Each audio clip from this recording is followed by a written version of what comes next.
Hoje nós vamos falar sobre um grande desafio que os pais brasileiros enfrentam aqui nos Estados Unidos, que é alfabetizar os seus filhos em português. Que idioma falar em casa? Inglês, português? O que fazer para manter o português? Confira na matéria. Eu sou Caliandra Borges e você está na Achei TV.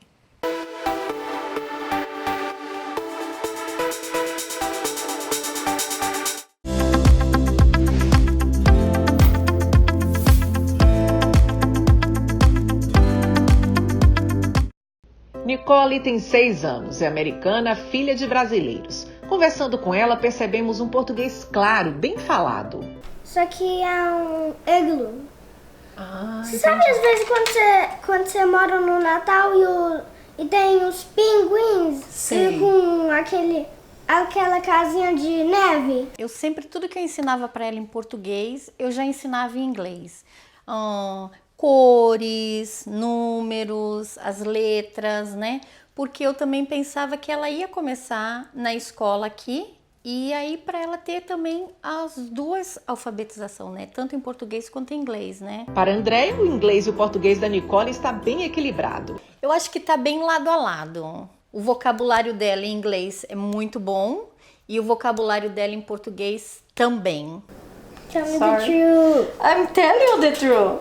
Não, mãe. E é assim que elas se comunicam, às vezes em português, outras em inglês. Para Andréia, falar inglês e português ao mesmo tempo não causou nenhum tipo de confusão para Nicole.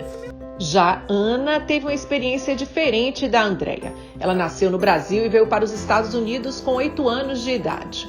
Ana é mãe do Braden, de 11 anos. Ele não fala português, mas se arriscou em algumas palavrinhas e fez um excelente trabalho. Passão de queijo. Eu te amo. Vovô, titia. Ana conta que teve que optar somente pelo inglês quando Braden era ainda bem pequeno. Ele teve, quando crescendo, né, pai sendo americano, eu sendo brasileira, crescendo mesmo, ele teve um pouquinho de dificuldade, ele teve um negócio que chama speech delay, ele não conseguiu conversar, ter uma conversação até 3 a 4 anos de idade.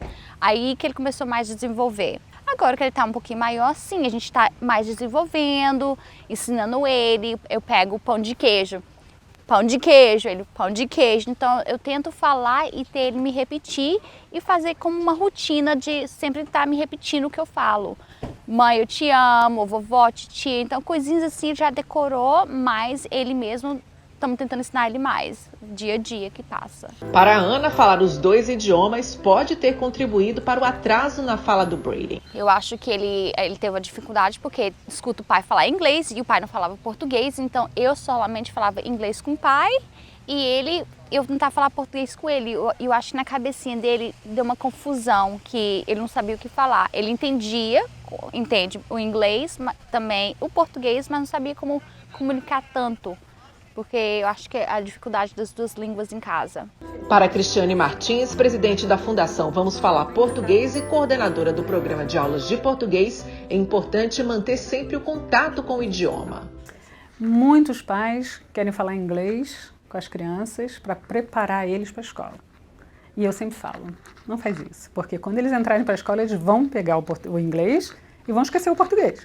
Cristiane lembra que falar o português como segundo idioma pode influenciar também positivamente na vida profissional. Para poder no futuro você ter uma segunda língua, mas também não é uma segunda língua que você vai falar só "Oi, tudo bem?".